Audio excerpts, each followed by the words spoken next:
serving through the foundation that I established. How do we take what might have been even considered at one point conflicting ideas and reasoning structures? How do we integrate different belief systems? And those are big questions, and it took me many years working through them to get to a place where I feel like I can chat about it with you. So I am kicking us off with a card reading, because that to me sets good intention, puts some good energy out into the world, and gives you a sense of some of the framing devices that I use. Alright, so here we are. We have the covering. We are starting off with a Kabbalah Oracle card. The covering is in the 14th circle, and so the idea here is that we are getting to a place of culmination, and we're integrating big lessons and learning. So I'm going to read this out for us. The covering, the covering, the covering. So the oracle says, does the minute grow into the huge? Does the acorn contain the microcosm of an oak? Or does the shell contain just the idea of a great oak tree? The male seed flows and penetrates the female egg, which then grows and uncovers a soul.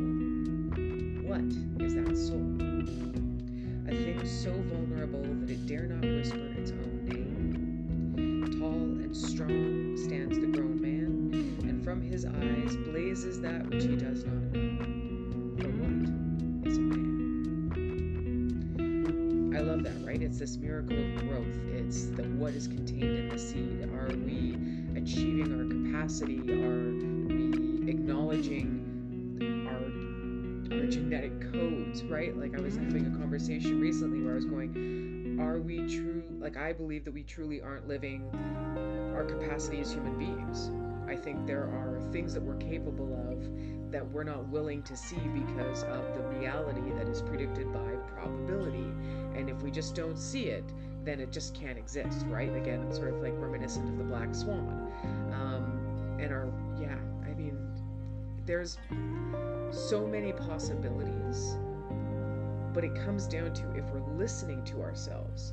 It's in the meditation and the mindfulness that we're able to really understand how we think, the nature of the self, and then being able to figure out how that translates to the world around us in communication and signaling and working with, again, quantum mechanics when we think about how the universe works and how just the five senses are able to perceive such a minute array of the data available to us, like 5%, right? So how can we live as human beings if we're not integrating or reacting or responding to the reality that is directly in front of us? And I can say this because so much of my own healing journey has been, how do I look at reality for what it is? Face reality on reality's terms, as opposed to talking around it, creating great stories that help me feel like I've gone through it without actually getting there, and talking myself out of it, which happens a lot as well. So there we have it, the covering, and there's another couple of points I want to go to on this. Let me get to this. Okay.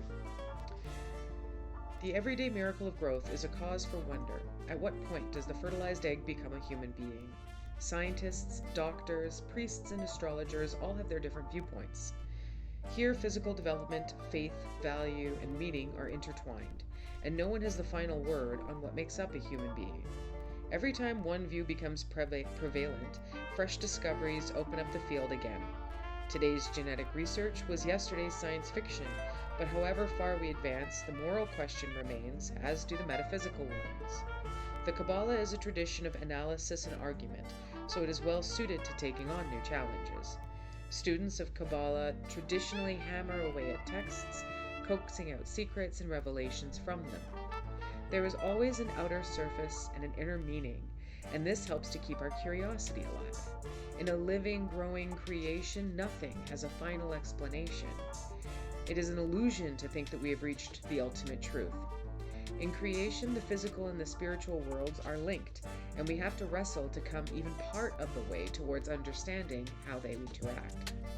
The Tree of Life is a tool for this. It provides a map of how these worlds connect and a ladder so that we can climb from the lower to the higher realms. But when we have reached the heights, where is the greater and where is the lesser? What is small and what is large? What is inner and outer, higher and lower? All ladders and maps help us through secure steps and graded understanding. When ultimately the place of attainment is reached, it is no place at all, and the ladders and maps must be thrown away. So, one of the life tasks associated with this card is, when you have set your course, you can allow growth to take place. If you have created the right conditions, it will flourish. Tend it with care and love. It will respond because everything in our world has its own kind of life. You do not need to exert absolute control. Trust works wonders.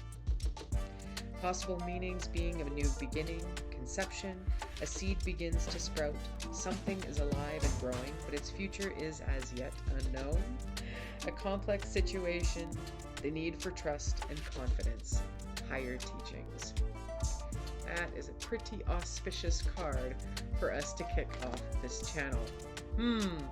Wow, I hope I can live up to it. Oh my gosh. Okay, now that we have set the tone with a card of internal reflection, I'm going to pull out 3 cards. And these 3 cards are going to be reminiscent to how I used to do card readings on my old YouTube channel. Hold on a second. And the reason being, we tell ourselves a story. And more often than not, that story goes, I know how it ends. Right? We go, oh, okay, I've got, 3 points of reference. I know how this story goes. And so we're not very open, as I was saying, to the possibilities, to the potentialities. And it means that we then end up doing a disservice with this life experience. There we go. There's our 3. Oh, I love this for us. Okay, so the idea of me reading these cards is that you have 78 different potentialities to talk about life and death and everything in between, the people, places, and things. And that gives us an opportunity to talk about any old thing with the trust and intuitive reasoning and the prayer that this is going to be what you need to hear it when you hear it. This is what you need to hear when you hear it. Oh gosh. Okay, so I'm a little out of practice, which means I'm a little nervous, but trust me, I will flow and grow and get there with you. All right, so our first card here is the Queen of Coins. Now, the Queen of Coins is, if we go to the idea of pages, knights, queens, and kings, the idea here is that we're going from the least skilled to the most skilled.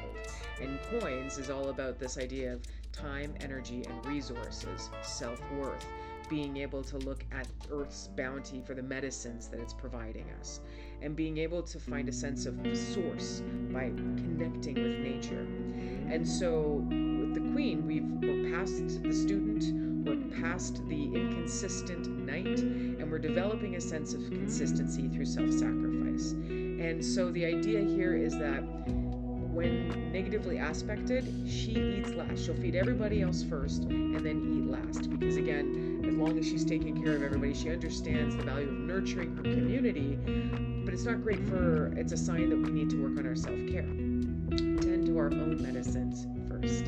And so this card came out upright. So I would say that the overall energy for the day is going to be one where we feel like we're able to manage expectations, show up in a really good way, and understand that we need to feed ourselves if we need fuel, that we can't commit to everything that comes to us, right? Again, we have this opportunity.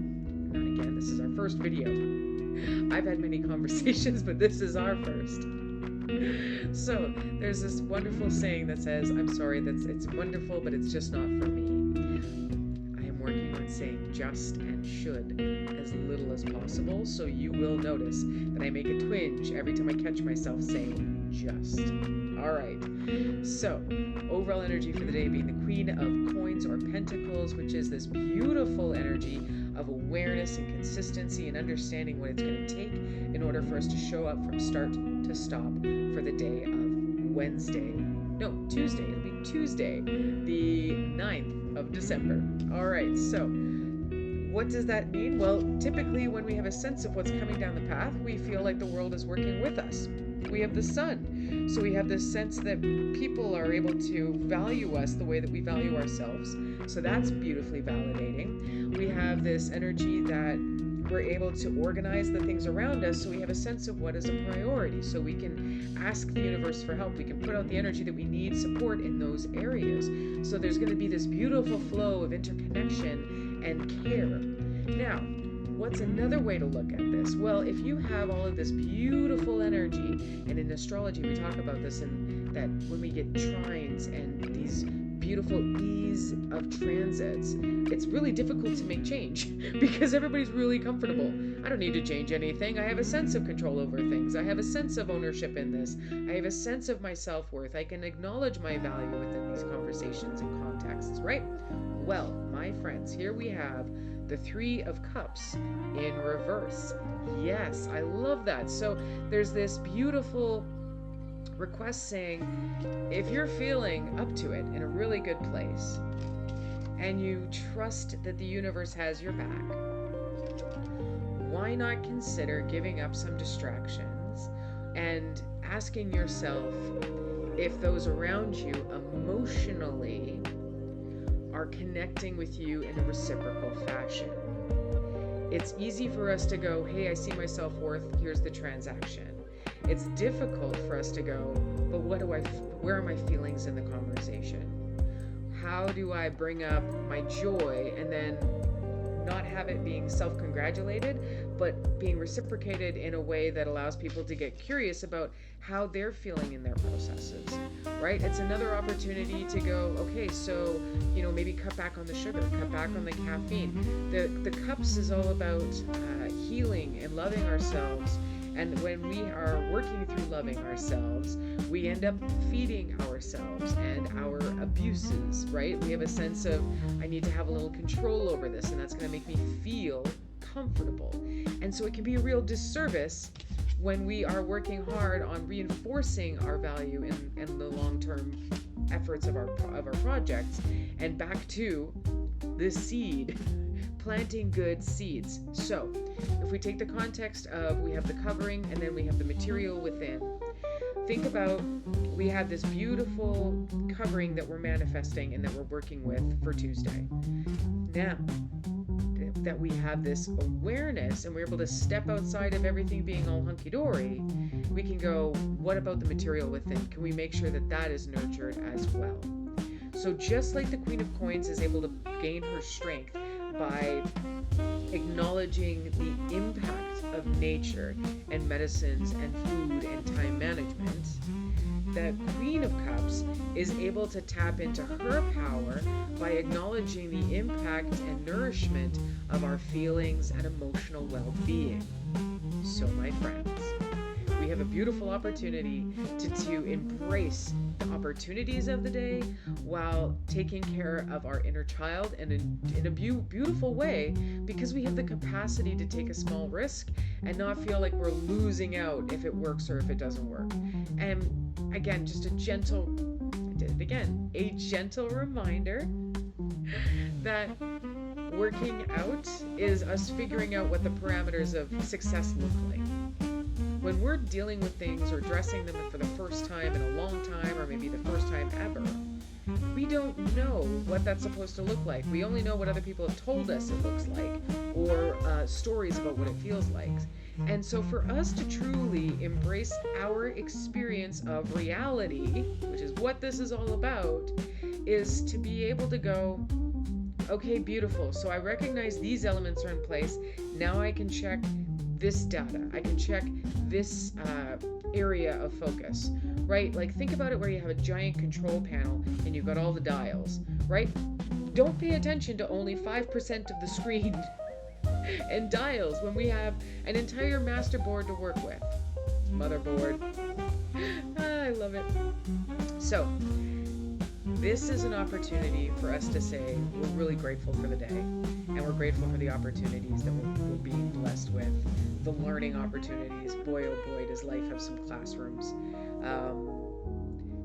But a lot of what we're talking about is, we know what we know, And in order for us to see beyond that, that's when we engage our heart sense. That's when we engage different aspects of our thinking so that we can create more dimensionality, or at least acknowledge the dimensionality of our senses rather than reducing it to the loudest ones or the ones that we have been paying attention to for the longest. Okay? I know, it's a little confusing, but I hope we get there together. I'm curious to hear your thoughts, your questions, and we can go from there. And like I said, this is the first of many, very auspicious for the conversations we're about to have. But ultimately, I just want to say thanks for being here. I did it again. I'd like to say thanks for being here. And yes, we're going to get there. Oh my gosh. Good night.